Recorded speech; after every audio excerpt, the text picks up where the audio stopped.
गर्मी के लंबे झुलसाते दिन थे। धरती सूखी, आसमान बेरंग और पेड़ पौधे जैसे थककर रुक गए हो। गांव के लोग आसमान की तरफ टकटकी लगाए बारिश का इंतजार कर रहे थे। खेतों की मिट्टी फटने लगी थी, कुएं का पानी सूखने लगा था। ऐसे ही एक गांव में रहता था मेहनती किसान हरीश। हरीश का जीवन पूरी तरह से खेतों पर निर्भर था।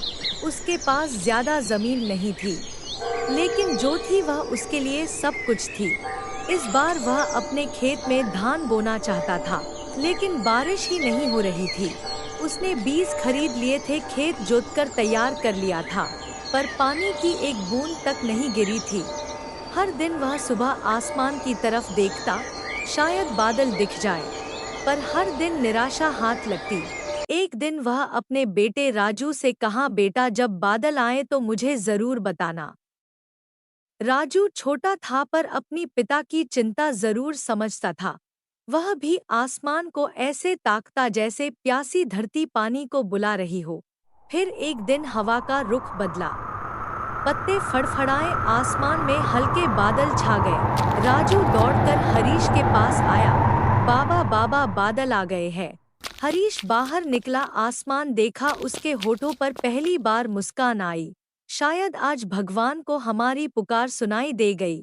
धीरे धीरे बादल गहराने लगी, पूरे गांव में हलचल मच गई। बच्चे खुले आंगन में भागने लगे, बूढ़े आकाश को नम आंखों से देखने लगे। फिर वह पल आया, पहली बूंद गिरी मिट्टी पर और जैसे ही मिट्टी पर गिरी, धीमी धीमी मिट्टी की खुशबू आने लगी। उस खुशबू में उम्मीद थी, प्रेम थी और जीवन की शुरुआत की आहट थी। फिर एक एक कर बूंदें गिरने लगी, जल्द ही यह भारी बारिश में बदल गई। आसमान काले पड़ गए और बादल गरजने लगी, और जैसे धरती को माँ की गोद मिली हो। हरीश भीगता हुआ अपने खेतों की ओर दौड़ा, उसके पैरों के नीचे की मिट्टी नरम हो चुकी थी और उसके चेहरे पर आत्मविश्वास लौट आया था। वह जानता था अब उसके बीज अंकुरित होंगे, अब उसका खेत हरियाली से भर जाएगा। गांव के बाकी लोग भी झूम उठे और देव की खिड़की के बाहर से भगवान को धन्यवाद करती है। पूरा गांव जैसे फिर से जी उठा हो। लेकिन यह सिर्फ पानी नहीं था, जीवन की वापसी थी। बारिश की बूंदों ने सिर्फ खेतों को नहीं सिंचा था, बल्कि लोगों की दिलों में बसी आशा को भी जगा दिया था। लंबे सूखे के बाद यह पानी सिर्फ राहत नहीं, बल्कि एक नई शुरुआत थी। बारिश कई घंटों तक चलती रही। बारिश थमी, लेकिन उसके पीछे एक बदली हुई दुनिया रह गई। मिट्टी से सौंधी खुशबू अब भी उठ रही थी, तालाबों में पानी छलकने लगा था और खेतों में जान आ गई। इस बारिश में हर घर में मुस्कान बाटी।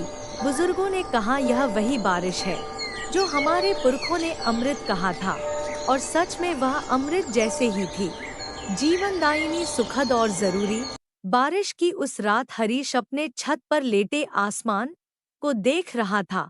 उसकी आंखों में नींद नहीं थी, बल्कि सपने थे, हरे भरे खेतों के, झूमती बालियों के और अपने बेटे के उज्जवल भविष्य के।